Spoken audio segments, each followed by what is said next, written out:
Well, hello again, everybody. We have an interesting subject today down here in the vault because I'm going to do my first ever response video. And that's because the video I did on these, the Royal Q, got such good viewership and so many comments. So I've actually had to make a list of the comments to respond to.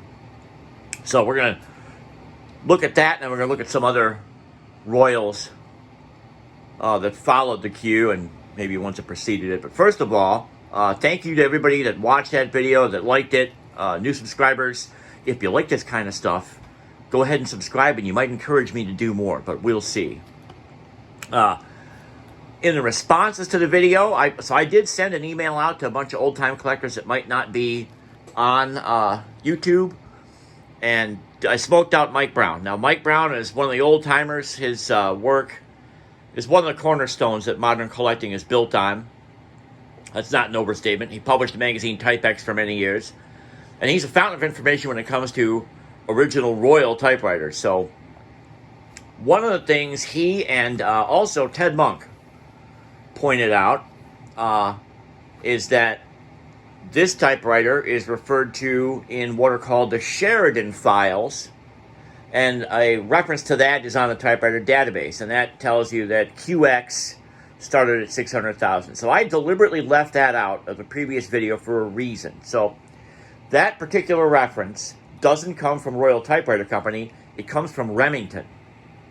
So every company maintained, an idea of what their competitors were doing. They tracked the other competitors' models and bought them and tested them out. Remington was no different. Well, many years ago, a copy of a copy of Remington's files got out. And Richard Polt got a hold of a set. So everybody knew that, and we would contact him from time to time. Hey, is there anything in the Sheridan files about this or that or the other topic? So when Ted Monk was working on the typewriter database, he needed to firm up the Royal data. He got a hold of the Royal data from Polt, the Sheridan files, and that has that vague reference there. So, but since that's from Remington and not from Royal, I didn't mention it. So as of that point, as of that video, I still didn't have anything from Royal telling us about the serial numbers. Well, Mike Brown responded, and he does have Royal serial information, so we have a little better data now. So his data tells us that the Royal Q started at serial number 598,000. Tells us that the 20-inch carriage on that machine, the 20-inch carriage option for that machine, receipt was available as a Q as of 4/1/22, so April 1st of 1922. And then August 1st of 22, the 12-inch was available. They did the same thing when they converted to segment shift. They did the same thing in introducing it in stages. So we have a little better data there as a result of Mike chiming in. So thank you, Mike. Also got put on to the fact that one of our viewers, Monica Barnes, has a single window Q made in 1927. That's kind of a surprise. It kind of hints at the fact that they might have been custom manufacturing batches of these for a long time.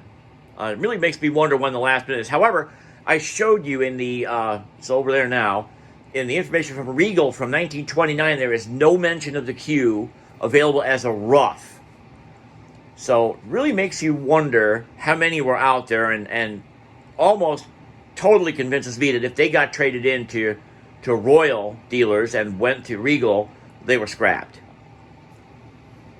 There was another mention that this machine was in the Collector's Guide to Antique Typewriters.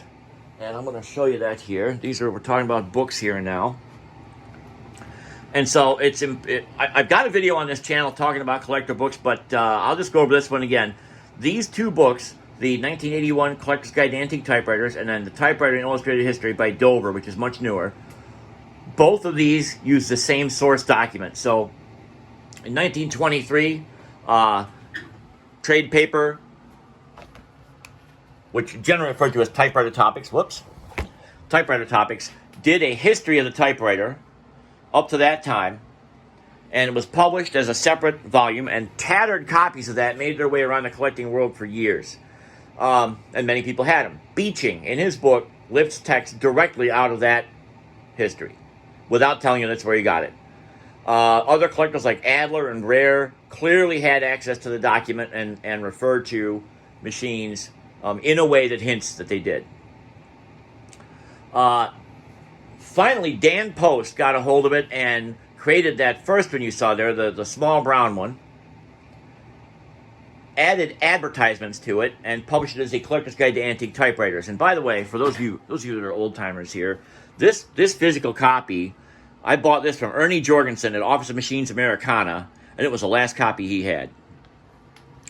This other version here is much newer, same source document, and it's a little more easily available today. You'll find it used more easily than the Dan Post version. It adds a 1924 addendum that the magazine published. So, referring to one, you're kind of referring to the other. I would suggest if you collect machines this old that you find a copy of one of those two versions and read it cover to cover. So anyway, I think that's all the responses we have on the Royal Quiet 10 video. Again, thank you to everybody that watched it, and got a handful of new subscribers out of that too. So I did want to make a couple mentions of these two over here, because I showed these in the previous video. This one here, this 1926 Royal 10, is the second typewriter I ever bought when I started collecting. And this actually came with its instruction manual, which is amazing. I have it. It's put away safely. But this really turned me on to Royal typewriters. And I took this thing in to a repairman who had a store in North Olmsted, Jimmy Chernosky. Showed it to him, and he raved about Royals. He had dealt Royals for many years, and starting after World War II. And he said, "Hey, I'll tell you something. If you ever see a machine that looks like this, that's got segment shift, grab it." He said he used to see those once in a while, and he didn't hold on to any of them, taking his trades, and he wished he had, because you rarely saw them. So for years, I looked around without telling anybody till I actually found one, and here it is. And wouldn't you know, Consolidated Office Equipment in Cleveland, Ohio. Don't know if he worked there or not. I know he was a Cleveland typewriter, but anyway, that's a good story. The other story I have about that one is I was able to interview George Baker when they closed their business in Elyria years back. And he was well up in years at that time, 80 or 90. And he and his father had gotten into the typewriter business right during the start of the Great Depression, 1930 or 31. And he told me that segment shifted Royal was the first typewriter they saw that could just sell itself. You could literally take that typewriter in to an office where they had almost anything else, let the typists in the office try it out, and they would just rave about it. So you almost didn't have to do anything to sell that typewriter. And that's, of course, what started Royal really on the accelerated path to become the #1 manufacturer. So anyway, that about does it for this short update. The Secrets from the Vault videos are going to continue. I have 2 other machines staged for that right now. One of which is really rare, and the other one is one of a kind. So you want to keep watching this channel for that. Make sure you have your notifications turned on for when I post. Thanks. We'll see you again soon.